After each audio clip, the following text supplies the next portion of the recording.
Isang konsehal sa Bamban Tarlac ang pumalit bilang alkalde matapos sibakin ang dati nitong mayor na si Alice Guo.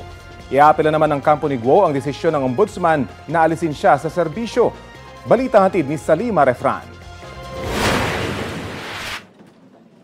Isang araw matapos ma-dismiss ng ombudsman si Alice Guo bilang mayor ng Bamban Tarlac, nadagdag ang tax evasion sa mga kinakaharap niyang reklamo dahil sa kanyang papel sa Pogo sa Baofu compound sa Bamban Tarlac.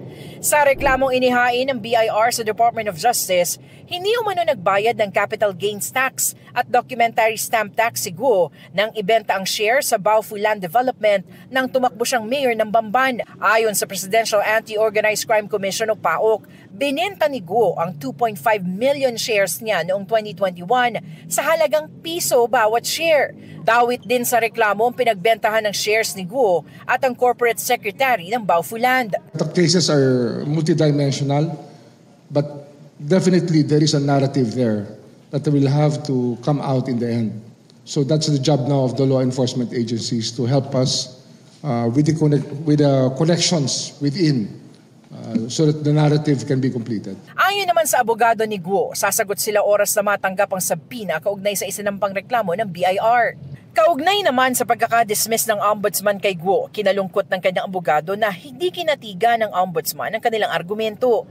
Pero naghahanda na raw sila ng motion for reconsideration na kailangan sa ihahain nilang apela sa Court of Appeals. Ito na ikalawang criminal complaint laban kay Guo. May kinakaharap din siyang qualified human trafficking complaint dito sa Department of Justice kaugnay ng raid sa Zunyo 1 Technology Marso ngayong taon. Bukod pa yan sa co-warranto case at cancellation ng birth certificate na inihain ng Office of the Solicitor General at ang material misrepresentation case sa COMELEC.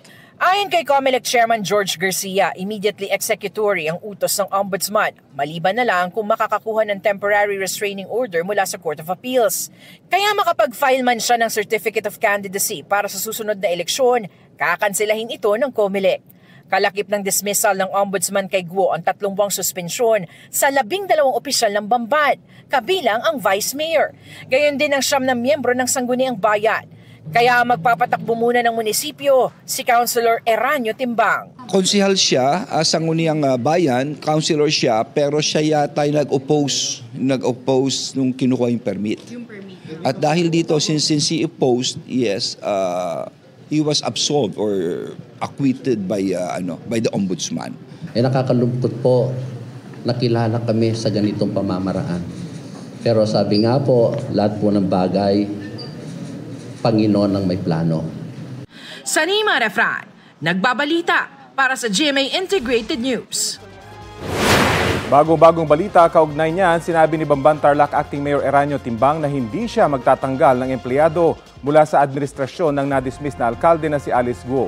May mga pamilya rin daw kasi ang mga empleyadong yon. Kapuso, alamin ang maiinit na balita. Bisitahin at mag-subscribe sa GMA Integrated News sa YouTube. Sa mga kapuso abroad, samahan nyo kami sa GMA Pinoy TV at sa www.gmanews.tv.